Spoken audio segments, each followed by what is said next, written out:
Doctor সেজে দীপাকে মেরে ফেলার হুমকি দিয়ে চুপ করিয়ে দিল মিশকা রূপাকে।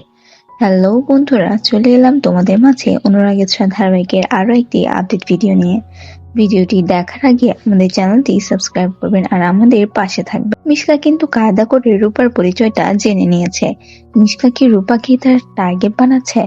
রূপাকে যখন হসপিটালে নিয়ে যাওয়া হয় তখন সেখানে সোনা, দীপা এবং সূর্য ছিল।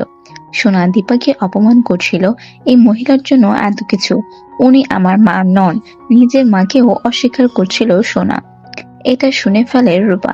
তারপর রূপা খুব অস্থির হয়ে যায় আর বলে, মা তাহলে বেঁচে আছে?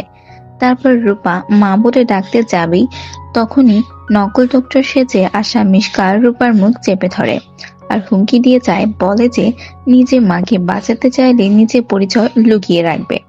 এই বলে মিশকা সেখান থেকে চলে যায়। তারপর রূপা সেখানে অজ্ঞান হয়ে যায় আর দীপা রূপাকে ধরে ফেলে। এখন মাকে বাঁচাতে কি করবে রূপা? সবাইকে কি জানাবে নাকি চুপ করে সবটা সহ্য করবে? আপনাদের কি মনে হয়, রূপা কি এভাবে মাকে ছাড়া সারা জীবন কাটাবে? মাকে খুঁজে পেয়েও সে মাকে মা বলে ডাকতে পারলো না।